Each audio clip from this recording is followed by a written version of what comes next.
मनीषा जी हरियाणा से। राधे राधे महाराज। राधे राधे महाराज जी। महाराज जी, भक्ति मार्ग में कौन कौन सी अवस्थाएं आती हैं? एक साधक वो अवस्था किस अवस्था में है, कैसे जाने महाराज जी? अवस्था को तो वही तो आपसे कह रहे ना, भौतिक बातें बाहरी देखकर जानी जा सकती हैं। आंतरिक स्थिति को जानने के लिए ये लक्षण हम बता रहे हैं, ये जिसके हो वो समझ ले हम परमार्थ में चल रहे हैं।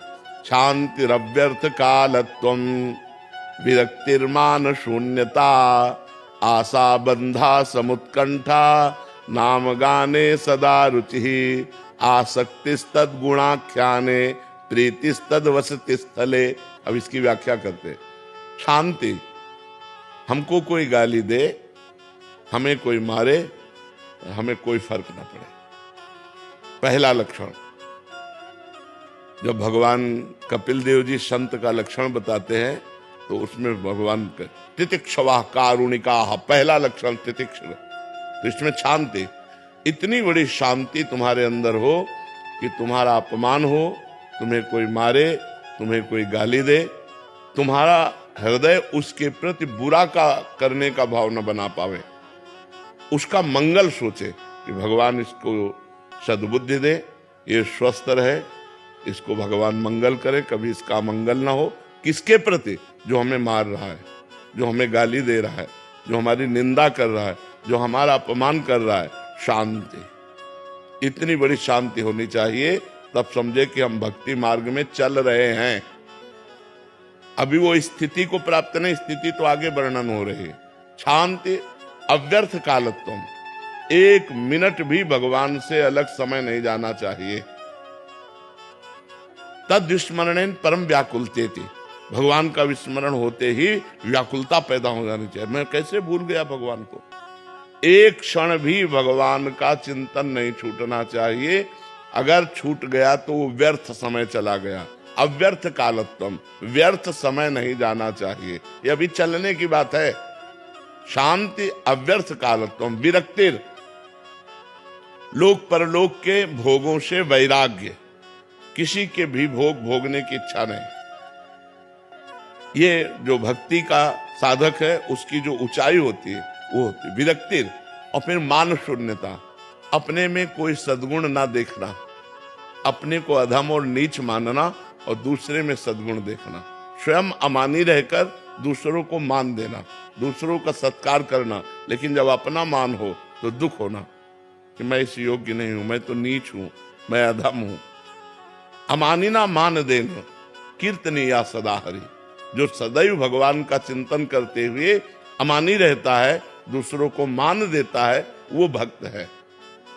मान शून्यता, शांति अव्यर्थ कालत्वम, विरक्तिर, मान शून्यता, आशा बंधा। अब उसके अंदर स्थिति आई, इसी जन्म में मुझे भगवत प्राप्ति हो जाएगी। जब ये लक्षण आ गए तो ये लक्षण आ गया, स्थिति आ गई, आशा बंधा, इस जन्म में मुझे भगवान मिल जाएंगे, इस जन्म में मेरा काम हो गया, मेरी भगवत। जैसे अपने लोगों के हृदय में है, अभी थोड़ी कि भगवान दर्शन ने हमारा पता नहीं कल्याण हो कि ना हो, बिल्कुल अटैची लिए तैयार है, जब बुलाओ सरी छोड़ो बस गए।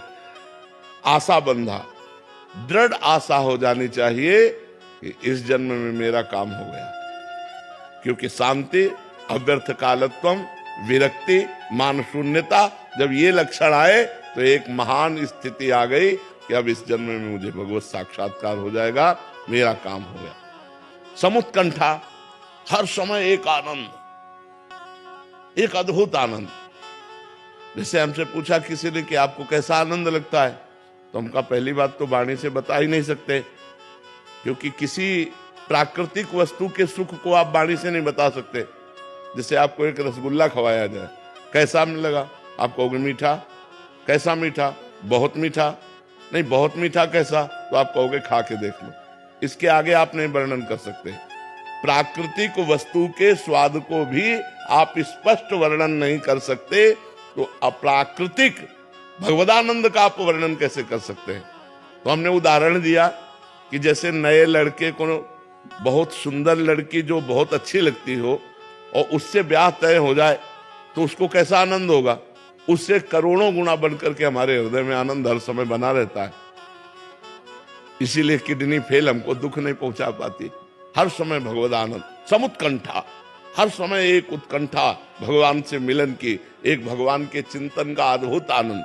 नाम गाने सदा रुचि, भगवान के नाम में इतनी रुचि हो गई कि त्रिभुवन की राज्य लक्ष्मी दे दी जाए तो भी नहीं छोड़ सकता।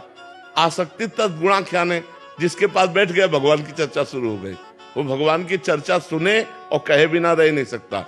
और प्रीति तद वसति स्थले, जो भगवान के अवतार लीलाएं हैं, जैसे अयोध्या है, मथुरा है, काशी है, द्वारिका है, वृंदावन है, इनमें उसकी प्रीति हो जाती है।